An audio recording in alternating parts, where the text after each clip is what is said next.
Welcome to another episode of The Private Eye. In this episode, we focus on business and more specifically the music business and some of the monopolies that we have in that particular field. But before we go too far, here's our reporter with more. Apart from the passion that one has when doing something, getting paid has become a vital factor in this current society. From the days of Kalamashaka to Nameless and the current Bahati and Sauti Sol, solo artists and groups alike have always had a great influence on the Kenyan audience, and upcoming musicians have a hard time breaking into that market.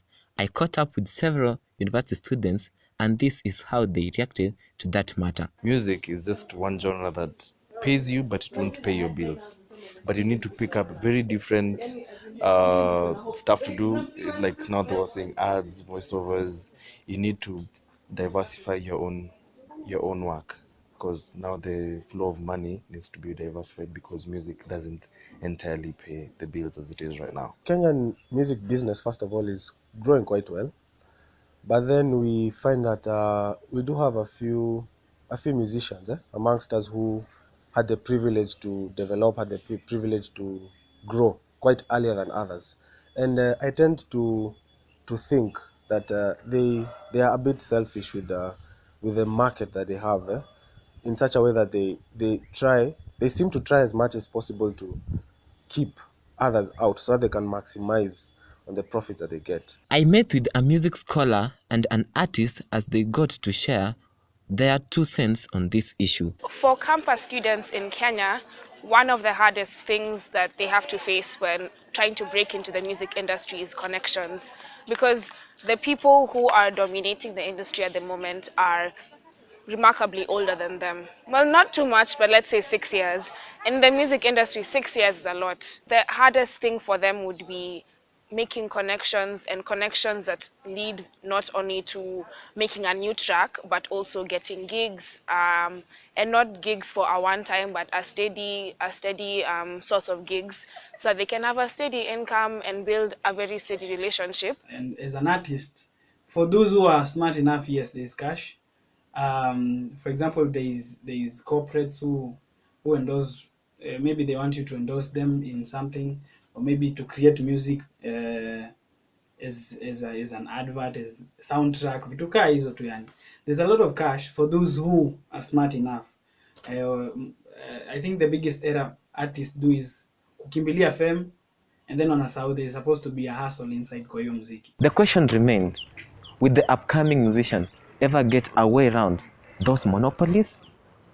Reporting for Private Eye, my name is Isaac Sanya. We've been talking about the music business. Today I'm joined by one, Nechesa Udima, a manager, an artist, and a musician herself, and one who has a lot of experience in the music business. Karibu sana. Santi. All right. So now, as a manager, what are you doing personally to speak? What are you doing for your artists to actually now expose them? Because you're saying yes, invest in that. What are you doing actively? I'm currently managing 2 people, one a musician, one an MC. But for the musician specifically, I think it's waving her in relevant circles, and then knowing what kind of things you want to do. In Kenya, we have basically 2 types of market, where it's cheap but frequent, or expensive but not as frequent. So I prefer for her the expensive but not as frequent, so that you're getting value for what you want to do, but you have a lot of time to work on your art, and when you give it, it's really good. And then another thing in Kenya I've seen, there are 2 ways of making it. You either start from ground up, or you literally start international come full circle. Like you've seen Lupita. Lupita became big after she left. So we're trying to juggle and see which one works for her. Yeah, between the 2. Now, away from that, in terms of now being a musician, really, to be honest, does it make sense? Because, I mean, at the end of the day, you find so many people who have studied music, gone to some of these prestigious schools, but then at the end of the day, it's not putting food on the table. So you're finding people actually maybe going into teaching, others going into maybe production, and it's out of the circumstance. That's what's forcing them. So really, is it profitable at the end of the day? Yeah, first of all, teaching music is music, so it is profitable. production is music, so it is profitable.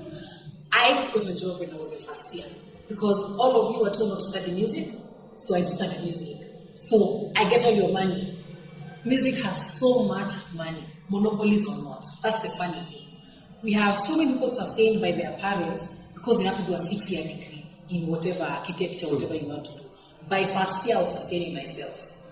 Does that make sense? I think you can't say does music make sense because does architecture make sense, does engineering make sense. Then the problem with these other careers, we have engineers who are 70 who are refusing to retire. So even what you're doing, what makes you think you're going to take Jimmy Kishuro's job? Well, today I'm not on the hot So you see, no. So Yeah. it's but for me, I have so many avenues I can explore. I can decide I just want to do jingles, sing songs for commercials. A jingle is a 5-minute song that gives you 100K. If I do 10 of those in a week, it's just. But I how? think, But you see, the thing is, at the end of the day, before you get to that point of being now given those 10, that's my issue. It's not about is there money. I know there is money, but how do we break these monopolies? Because it's so heavy. For example, you don't break monopolies. You work with them in any other career as well. So work with them. Link yourself with the correct people. Work hard. Get yourself an internship with a big shot. Work your way up. If that's the kind of way you want to go. If not, go stock every studio because studios are given tenders. Coca-Cola wants 5 adverts. Go and score 3. Go to a studio and ask them, is there anything? They say no, come back. Ask them.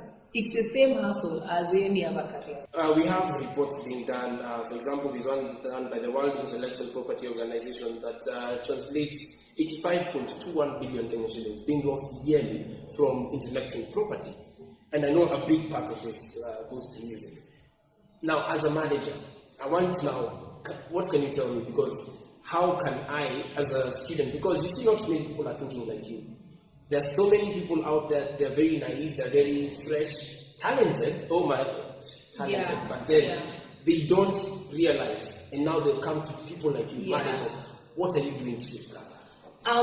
First of all, music, as much as it's beautiful and it's artistic, it's a business. Be smart. Don't just sign the first contract. See, ask someone to read it. Don't, because we've seen that has messed up so many people. I have a friend who got into a contract a few years ago where for every song or whatever she makes, she's going on a negative 50 cents profit. Does that make sense? So she's losing. And now because the company kept quiet, they waited for her to blow up. Now she's blown up and they've come back and it's summed up to millions. Can you imagine? So be wise. And then because we're in a place where our copyright and our MCAs, people who just CMOs, yes. they go and collect money from radio stations and stuff like that. We're still trying to figure the stability of that. So I think the best thing I would do is be wise. Find a lawyer friend who can read a contract before you sign it. Before you release your music, you literally copyright goes to the point where you just draw a small fee on your music, and that's it. And you just say 2016 by Netchester. If I write a song with you, we need to put a legal document plus a phone recording where we say we were both sober, writing this song together, your ID number, my ID number. So if this song blows up and it's amazing, we split 50-50, we split 70-40. So those are some of the things. Just be very professional about your work, just like any other career really. But yeah, and I've seen that people have really been misused, and in those now we end up losing a lot of money. All right, thank you so much. Okay. Well, you've heard it from her, and right now let's get to hear what you in the community has to say all about this music business.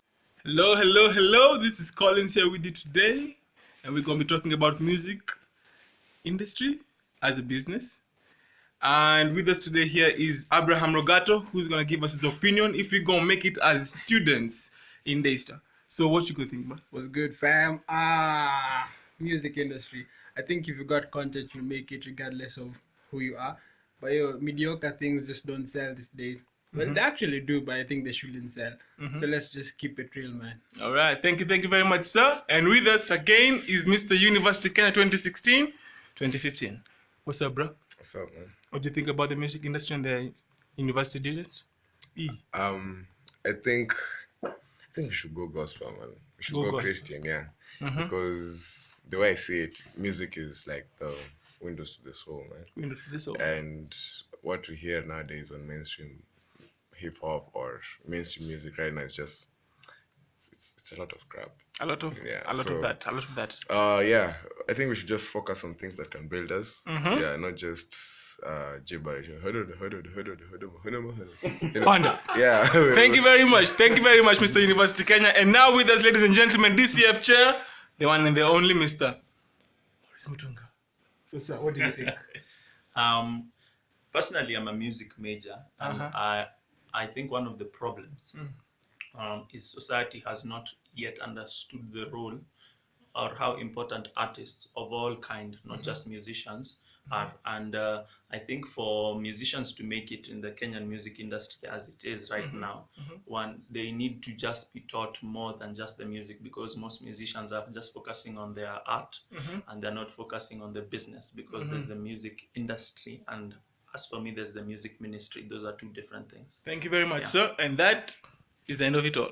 There are those of us who like to venture to the unexplored. Those of us who go out there with a sense of wonder, bridging worlds, finding delight in our differences.